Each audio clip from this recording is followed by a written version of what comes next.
Olá, seja bem-vindo a mais uma aula de Geografia. Eu sou a professora Paula e hoje nós vamos falar sobre as questões hídricas no Brasil. Tá? Um assunto aí tão importante para entender sobre esse recurso hídrico no território brasileiro, as suas principais questões aí que está sempre ligado a debates, tá? Então, vamos lá para a aula.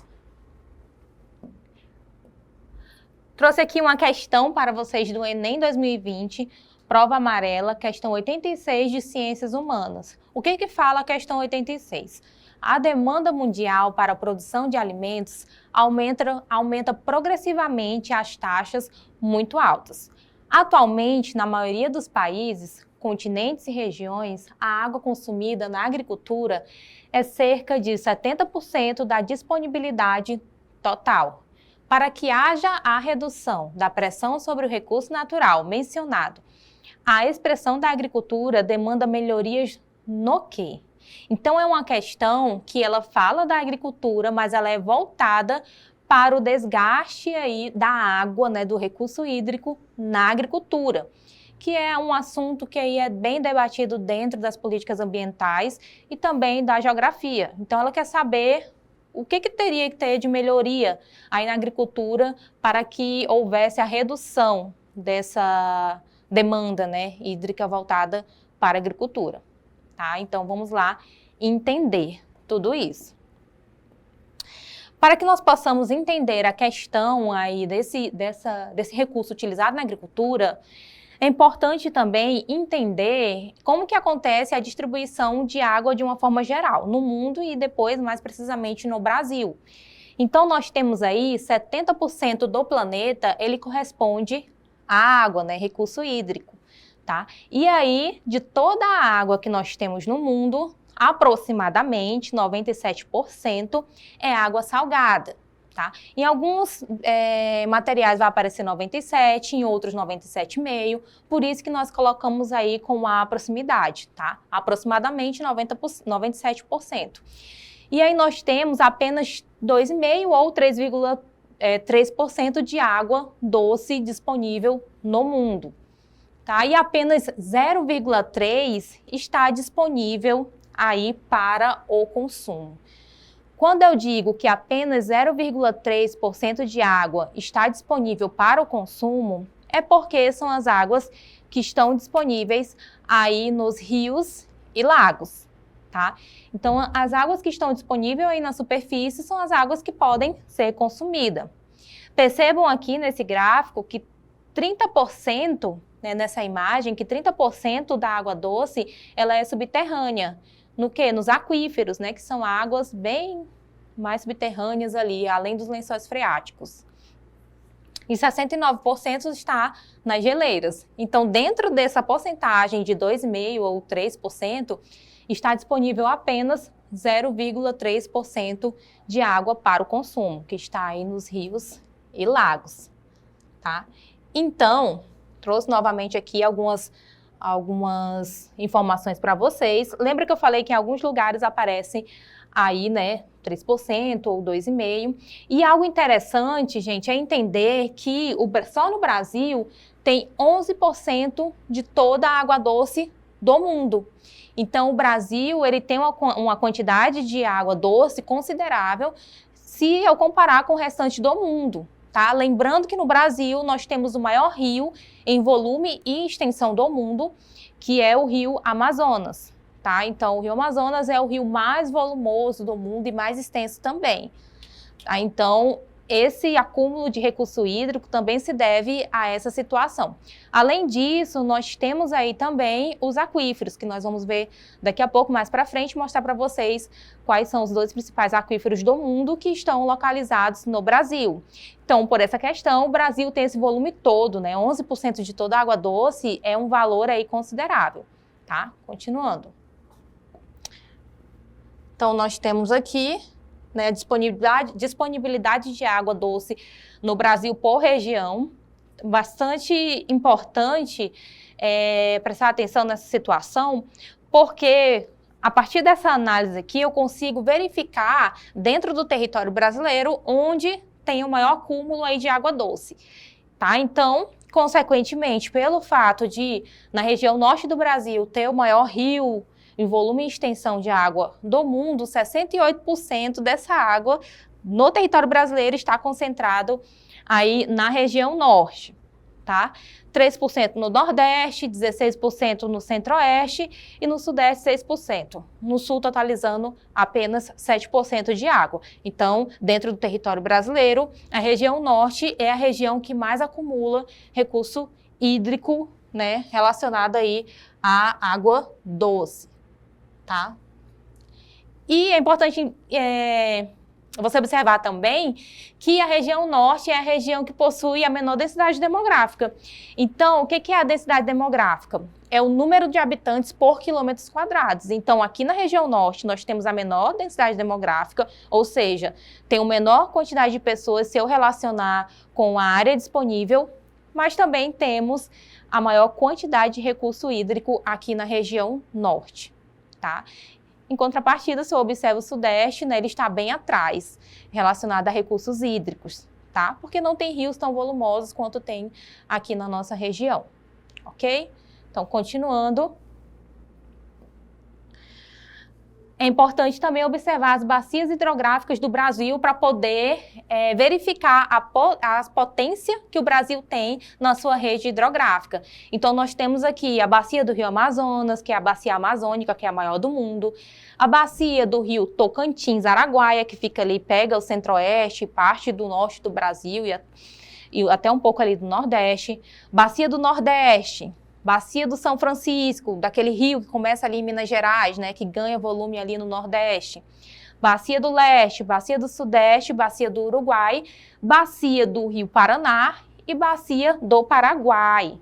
Gente, a Bacia do Paraná também é uma bacia importantíssima do Brasil, tá? Porque é onde foi desenvolvida, né, onde acontece ali a hidrelétrica de Itaipu. Tá? Que é uma hidrelétrica, a segunda maior do mundo, que tem uma importância energética bem relevante para o Brasil. Outra bacia que chama muita atenção é a bacia do Rio São Francisco. Tá? Lembrando que o Rio São Francisco ele é um rio que ele nasce ali no Sudeste, porque ele nasce em Minas Gerais, e ele ganha corpo, né, falando assim, ganha volume no Nordeste do país. Mas ele tem uma função ali social, principalmente importantíssima, porque através da transposição acaba servindo o maior número de pessoas ali no Nordeste do Brasil, tá? E a bacia do Rio Amazonas, né, tem uma importância no contexto aí mundial pelo seu volume de água. Continuando. Aquíferos, como eu havia falado para vocês. Tá? Aquíferos são águas doces subterrâneas. E o Brasil tem dois maiores aquíferos do mundo. O aquífero Alter do Chão, que ele é totalmente nacional, totalmente brasileiro, tá? Que fica aí entre o Amazonas e o Pará, que tem um volume de água considerável, tá? 86 mil quilômetros cúbicos, tá? A capacidade dele. Embora ele seja menor do que o aquífero Guarani, que está logo aqui abaixo, ele tem uma profundidade maior, então ele consegue suportar mais água. O aquífero Alter do Chão é o maior aquífero do mundo, que também está no Brasil, tá? E aí nós temos o aquífero Guarani, que é um aquífero que a sua maior parte também está no território brasileiro, porém faz parte dos países de fronteira, como está aqui mostrando para vocês, Paraguai, Argentina e Uruguai. Tá? Então, nós temos aí, de fato, esse acúmulo todo de recurso hídrico voltado para água doce. E aí, quando se fala de água doce, sempre temos que falar sobre algo chamado crise hídrica, porque é a crise relacionada principalmente à escassez de água, tá, gente? Então, o que é uma crise hídrica? É a escassez de água, então é a falta de água. E é interessante apontar que no Brasil, embora tenha 11% de toda a água doce do mundo, o Brasil também sofre crise hídrica. Porque, como vocês perceberam, esse grande volume de água está concentrado mais em uma região, quanto em outras tem a sua escassez.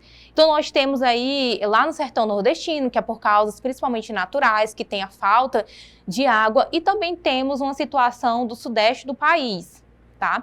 que é por conta dessa falta de água também. Então, em 2015, teve a crise do reservatório da Cantareira, se você puder pesquisar, verificar aí que foi algo bem intenso, que foi a falta desse recurso hídrico por várias questões. Tá? Questões antrópicas, né, do homem, questões também climáticas. Então, o Brasil, embora tenha aí 11% de água doce, né, voltada para o território, também passa por situações assim. E nós temos alguns fatores que pesam para isso. Então, o uso inadequado, um mau saneamento básico, que muitas vezes pode acontecer. Então, todas essas questões, elas acabam contribuindo para uma crise hídrica, tá? Então, as principais causas: aumento do consumo de água, desperdício de água e diminuição do nível de chuva, que acontece também por fenômenos climáticos. Tá? Então, nós temos aí, para entender essa questão do desperdício e do uso de água no Brasil, nós temos aqui um gráfico que mostra para vocês essa proporção aí de uso de água no Brasil. Tá? Então, 69% da utilização de água doce do Brasil é voltada para irrigação da agricultura, 12% consumo humano, 12% agropecuária, produção animal e 7% a produção industrial. Então, percebam que no Brasil, quem mais utiliza a água doce é na agricultura, tá? E o Brasil, ele tem lógico, o Brasil é o país mais agroexportador do mundo, né? Nós temos a soja aí como a principal commodity, o principal produto de exportação do Brasil, que contribui para o PIB do Brasil. Temos uma destinação de água bem relevante, água doce, para a agricultura. Porém, o que se percebe ainda no território brasileiro é que tem que haver uma atenção voltada para essas políticas relacionadas à questão do uso de agricultura. Tá, da água na agricultura. Então, a melhor canalização, prezar por políticas que venham ter mais atenção para essa questão de poupar a água, de fazer aí o uso inteligente. Então, o Brasil ele ainda está em desenvolvimento nesse sentido. Lógico que com o tempo já tem melhorado bastante, mas ainda precisa de políticas voltadas para esse bom uso da água na agricultura. Tá? Não é só a agricultura que utiliza água, como vocês viram, o uso doméstico, industrial, agropecuária, mas a agricultura no Brasil ainda é o maior consumista, né? É o setor que mais consome recurso hídrico no território brasileiro. Tá? E aí, quais são as consequências da crise hídrica? Redução da oferta de alimentos, 62% da energia do Brasil é gerada em usinas hidrelétricas, assim a falta de água também compromete o fornecimento da energia elétrica, diminuição da oferta de água para a população e impacto na economia, porque faltou o recurso hídrico, tem impacto direto aí na economia de um país. Tá? Lembrando que das fontes de energias renováveis do Brasil, a mais utilizada é a hidrelétrica, tá? Que é pela força ali da água, da queda da água dos rios, tá? Então, uma crise voltada para questões hídricas no Brasil vai impactar diretamente no consumo de energia e, consequentemente, na economia do país. Das fontes de energias não renováveis no Brasil, só para citar, nós temos aí a mais utilizada, o petróleo. Tá? Lembrando que energia renovável é aquela que está ali em constante renovação na natureza e a não renovável é a que demora milhares e milhares de anos para que possa se renovar novamente. Um exemplo disso é o petróleo.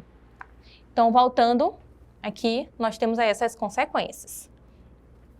Gente, então, retomando aí a questão, nós temos o seguinte, vamos ler novamente.